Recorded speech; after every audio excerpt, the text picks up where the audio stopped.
Bonjour, j'ai préparé mes diapositives en anglais, mais comme le demande la Fondation, je vais faire en fait cette présentation en français. Après, on pourra mener la discussion en anglais.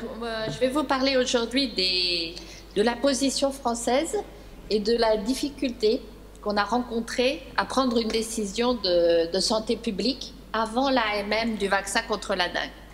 Donc pour plusieurs raisons. D'abord parce que c'est un vaccin qui est très complexe en lui-même et que les modalités de protection sont complexes.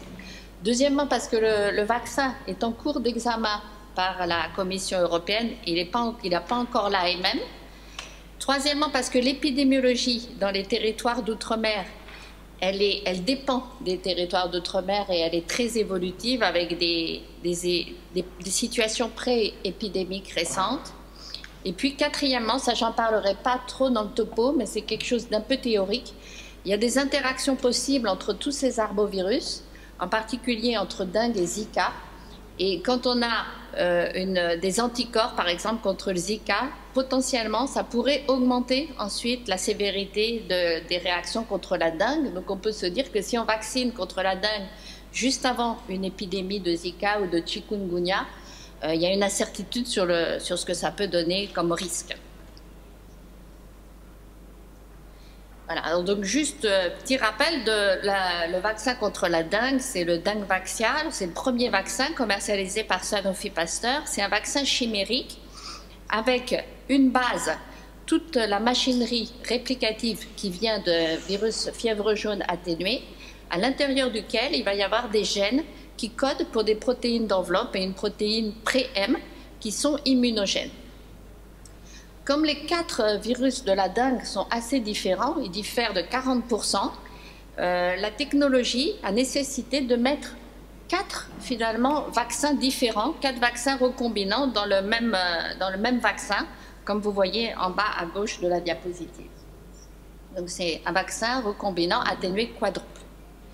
Alors, tous les essais ont été réalisés, comme l'a bien montré le professeur China, avec 3 injections à 6 mois d'intervalle. Donc, on voit déjà que quand on fait 3 injections à 6 mois d'intervalle, c'est indispensable pour protéger, mais ce n'est pas très compatible avec des vaccins qu'on ferait en situation épidémique, comme par exemple la grippe ou quelque chose comme ça. Ensuite, il y a une phase de suivi où les sujets ont été suivis pour tout type de dengue. Il y a eu des sous-études par âge, par facteur de risque, et puis des sous-études immunologiques. Et ensuite, un suivi long terme pendant 4 à 5 ans. Donc là, vous voyez follow-up 2. Les Sanofi Pasteur en est au follow-up 2. Donc il a des résultats 4 ans, finalement, après la fin de l'essai vaccinal. Et dans le follow-up, c'est surtout les patients hospitalisés. C'est plus tout type de dengue. Donc, comme l'a montré le professeur China, c'est un vaccin qui agit surtout sur la réduction des formes sévères, qui est très efficace, puisque dans les essais, que ce soit des essais faits en Asie-Pacifique, là, comme le CID-14, ou en Amérique latine, comme dans le CID-15, il y a une réduction de 80-95% des dengues sévères, 67 à 80% de réduction des hospitalisations, mais même sur tout type de dengue, c'est efficace, avec une réduction de 56 à 60% de la dengue, quel que soit le type. Alors, ce qui rend complexe l'analyse, c'est que quand on regarde dans les facteurs de protection, en fait, il y a l'âge. Le vaccin est plus efficace chez les personnes de plus de 9 ans. Par contre, chez les tout petits, de 2 à 5 ans, il a été observé un risque accru de dengue dans les années suivant la vaccination. Deuxièmement, l'efficacité dépend du statut sérologique. En fait, curieusement, il faut déjà avoir été primé par le vaccin pour que le vaccin soit efficace. Il est moins efficace si c'est une première vaccination chez une personne non infectée. Et ensuite, ça dépend du sérotype. Effectivement, il y a des sérotypes pour lesquels ça marche mieux et le sérotype 2 marche moins bien. Bon, ça, c'est peut-être dû à la technologie vaccinale, le choix du sérotype initial. Alors, vous voyez par exemple ici l'efficacité qui augmente avec l'âge. Entre 2 et 4 ans, il y a une efficacité faible. Par contre, à partir de 9 ans, l'efficacité vaccinale est plus élevée, de l'ordre de 65%. Alors si ensuite on se cible sur cette population de plus de 9 ans pour voir quels sont les facteurs qui sont liés à l'efficacité, donc vous voyez en haut ici 65,6, c'est l'efficacité dans cette tranche d'âge des 9 à 16 ans. On voit que ça marche bien sur DANG 1, DANG 3, DANG 4, mais effectivement moins sur DANG 2. Ah, voilà. Pardon. On voit aussi que ça marche très bien sur les DANG sévères. Et on voit dans le rectangle du bas que ça marche mieux chez les sujets séropositifs pour la dengue que chez ceux séronégatifs. Or, il n'existe pas de tests très fiables qui permettent de dépister des sujets séropositifs pour la dengue. Il y a des réactions croisées entre les arbovirus. Donc, faire une vaccination sur un dépistage sérologique, ce n'est pas envisageable. Voilà. Et le point qui a été assez problématique, c'est que chez les sujets les plus jeunes, on a en fait une augmentation du risque de dengue. Vous voyez ici, c'est pas la bonne diapositive.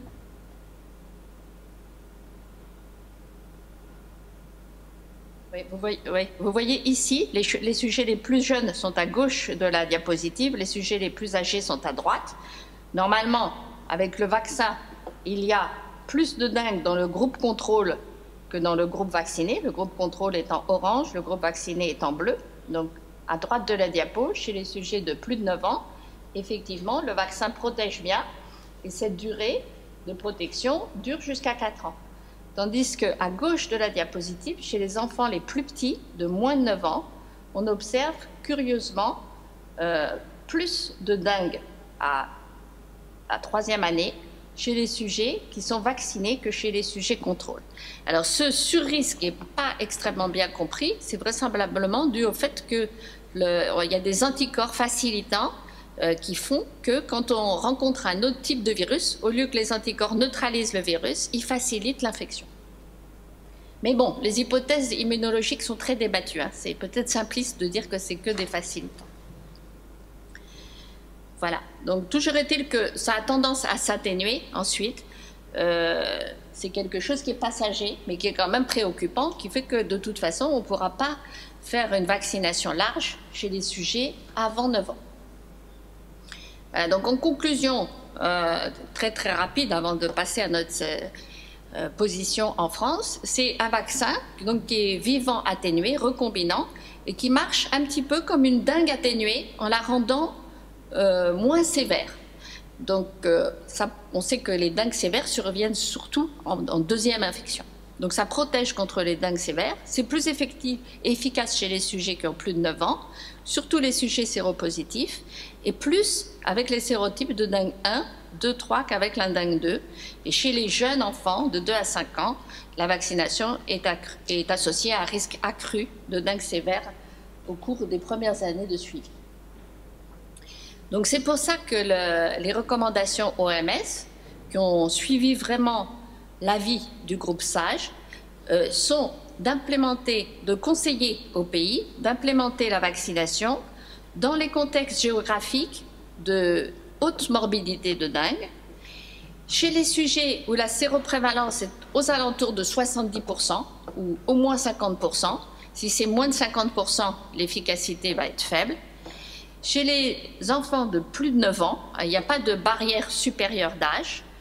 Et par contre, le vaccin n'est pas recommandé si la séroprévalence est inférieure à 50% dans le groupe d'âge ciblé par la vaccination. Alors, en octobre 2016, et ça je remercie Sanofi de m'avoir donné ces données, le dossier a été soumis aux autorités sanitaires de 28 pays. La plupart, ce sont des pays endémiques. Le vaccin a déjà été enregistré dans 12 pays. Vous voyez qu'en Asie, il est enregistré aux Philippines, en Indonésie, à Singapour, en Thaïlande. En Amérique du Sud et centrale, il est enregistré au Brésil, à Mexico, au Pérou, au Guatemala, Salvador, Paraguay, Costa Rica et Bolivie. Alors, soit il est enregistré dans tout le pays, soit dans certains États, par exemple au Brésil, il y a une politique de santé par État. Et dans certains pays, l'État va payer pour ce vaccin, pour toute la population. C'est le cas de 3 régions dans les Philippines et de 2 régions au Brésil. En Europe, le dossier a été soumis aux autorités sanitaires, à l'EMEA.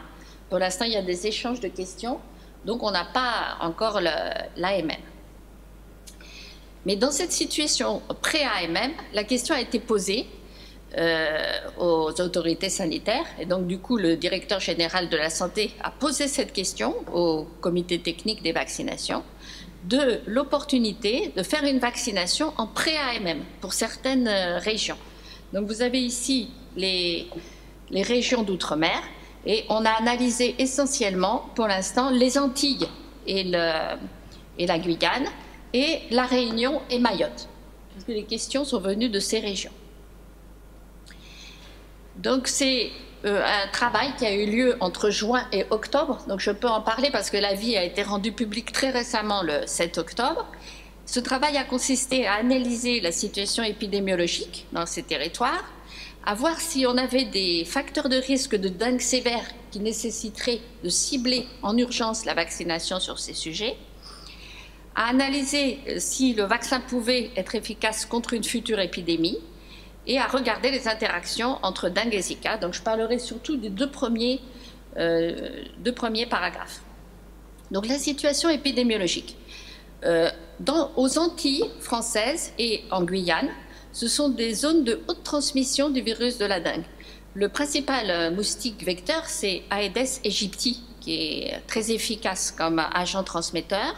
Il y a des épidémies tous les 2-3 ans qui n'ont pas tellement de saisonnalité en Guyane, mais qui ont une saisonnalité dans la période pluvieuse aux Antilles.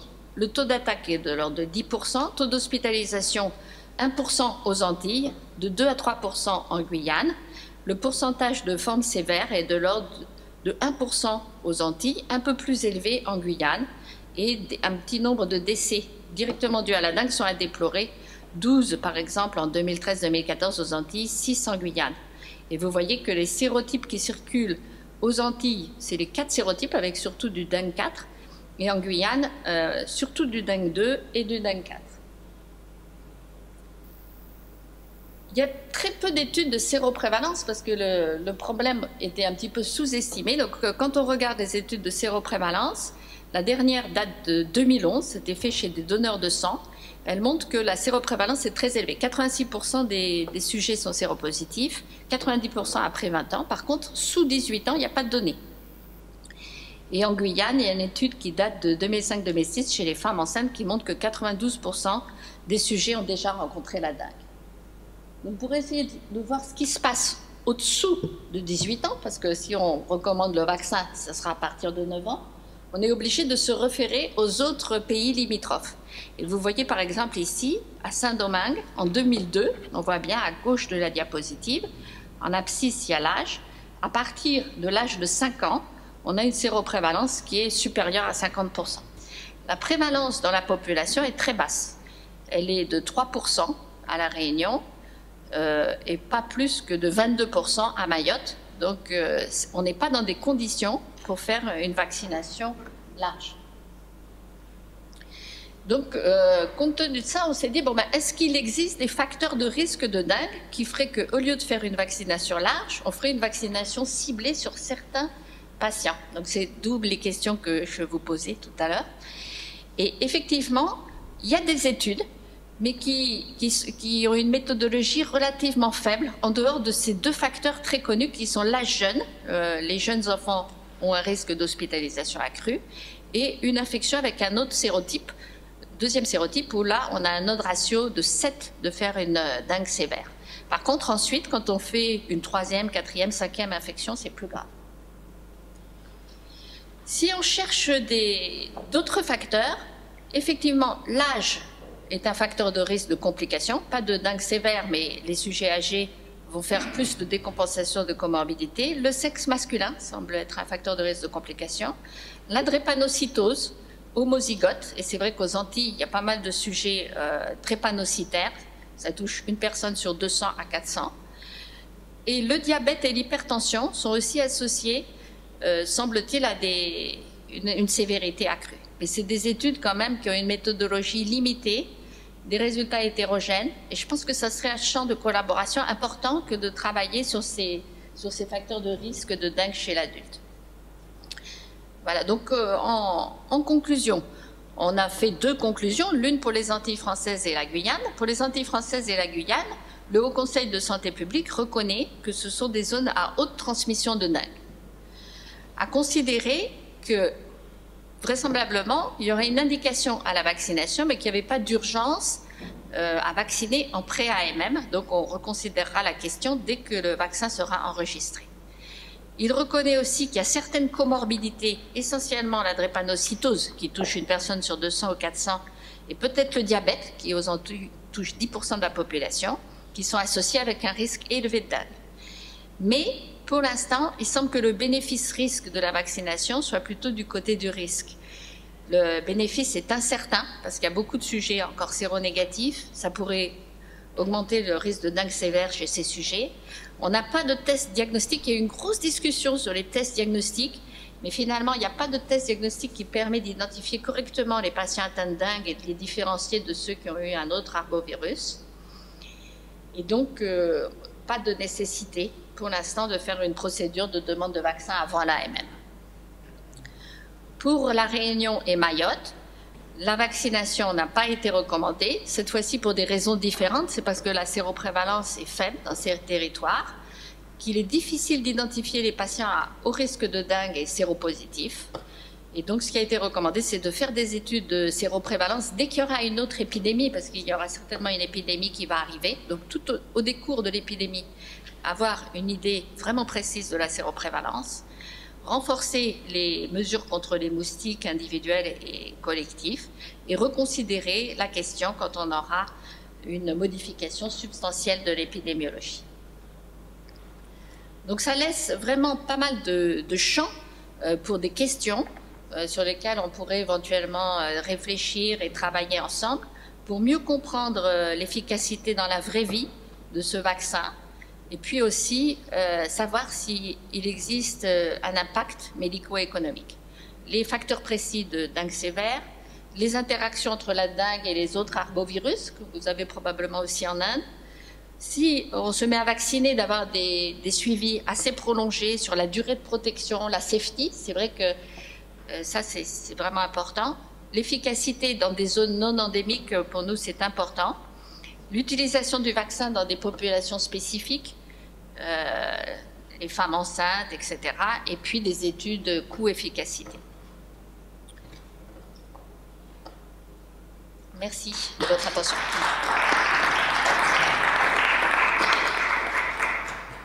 Merci beaucoup, Dominique. Some questions. Patrice Debré.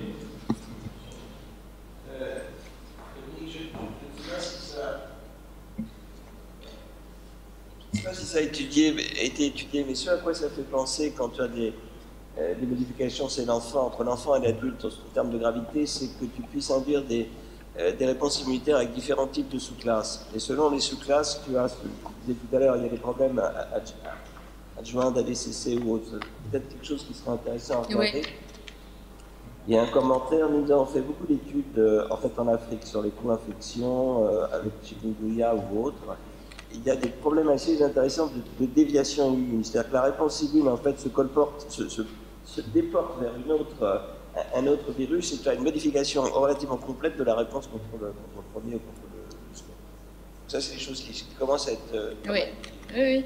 Mais ça, c'est vraiment intéressant. Alors, c'est vrai que dans les grandes phases 3 de Sanofi, il y a eu un subset pour la réponse immune, mais en fait très faible. Comme c'était des vaccinations de l'enfant, population générale, il y a très peu finalement de réponse immune. Donc ça, c'est intéressant en post-vaccination de pouvoir faire des études plus ciblées d'immuno pour répondre aux questions que tu soulèves. Yes, your question. Dr. Salman, I think first of all, Dr. Salman, je dois vous féliciter. La présentation était fort équilibrée et la question est complexe. Vous avez mis en exergue un certain nombre de points. On pourra peut-être en discuter après le déjeuner d'ailleurs. Une première chose à faire en Inde, et vous avez vu les données françaises qui sont très proches, nous avons des études sporadiques sur la séroprévalence dans différentes régions du monde. Et c'est la même chose en Inde. Dans ma présentation, j'expliquerai ce qu'on a observé. À ce stade, donc, on a besoin de faire de vraies études de séroprévalence dans les différentes régions de l'Inde. On pourra en parler ensemble par rapport aux différents types de dengue. Par exemple, ce serait une première priorité avant de penser à un essai. Oui, absolument, je suis d'accord. Ce serait très utile. La séroprévalence selon l'âge. À partir de quel âge est-ce que la séroprévalence dépasse 50%? Alors, question, Yves Buisson et ensuite monsieur. Il faut éteindre, c'est ça, vous n'allumez pas avant de parler parce qu'autrement ça ne marche pas. Je suis un peu surpris par le fait que l'indication de vaccination repose sur le seuil de 50% de séropositivité, donc sur la séroprévalence. Est-ce que ça signifie que en dessous de 50%, le territoire n'est pas suffisamment endémique, donc que les personnes ne sont pas suffisamment à risque pour justifier une vaccination? Ou est-ce que ça repose sur le fait que les personnes qui ont déjà des anticorps vont mieux répondre à la vaccination? Oui, c'est plutôt votre deuxième hypothèse, en fait. C'est vrai que si le vaccin marchait aussi bien chez les séropositifs que chez les séronégatifs, il n'y aurait pas ce problème de seuil. En fait, c'est parce que quand la sujet est séronégatif, le vaccin est moins efficace. Donc, pour que le vaccin soit efficace, il faut que les sujets soient séropositifs. Donc, si on a plus de 70% de séropositifs dans le groupe à vacciner, ça vaut le coup, hein. Si par contre la séroprévalence est basse, on vaccine pour rien la moitié des personnes. Donc l'OMS a dit de considérer la vaccination pour les zones, parce que dans un même pays, il peut y avoir plusieurs zones, hein. Les zones où la séroprévalence est supérieure à 70% dans la population à vacciner, et a dit c'est acceptable entre 50 et 70%. Merci, monsieur. Merci. Quelle est la position des autorités sanitaires des États français du Pacifique? Parce qu'il existe aussi des épidémies de dengue, et leur statut politique leur permet d'avoir une politique de santé justement assez autonome de celle de la métropole. Alors pour l'instant, oui. Vous voulez parler par exemple de Tahiti? Tahiti. Oui. Alors ils ne nous ont pas encore sollicité. Enfin, ils n'ont pas encore sollicité le ministère. Donc là déjà, si vous voulez, je le résume très rapidement, mais ça a été un gros travail que de récupérer toutes ces données, mais c'est sûr qu'il va y avoir ce travail à faire aussi dans les autres territoires. Excusez-moi, mais ils ont leur propre ministère de la Santé. Oui, mais en fait, il s'est trouvé que c'est directement les autorités sanitaires de la Réunion, Mayotte et des Antilles qui ont sollicité le ministère pour voir si on pouvait avoir le vaccin en pré-AMM. Une fois que le vaccin aura l'AMM, ça sera différent. Vous voyez, on va dire le vaccin à l'AMM, à qui on le donne, qu'est-ce qu'on fait. Donc il y aura une évaluation complète de toutes les personnes à risque de dengue sur le territoire français. Mais en pré-AMM, c'est un peu différent. On a été sollicité. La question c'était, est-ce qu'en pré-AMM, il y a des personnes qui pourraient bénéficier du vaccin par une procédure, vous savez, d'ATU nominative ou d'ATU de cohorte. Donc on a répondu qu'aux questions. Mais c'est vrai que vous avez raison, ça manque pour l'instant l'analyse dans les autres territoires. Merci beaucoup. Donc,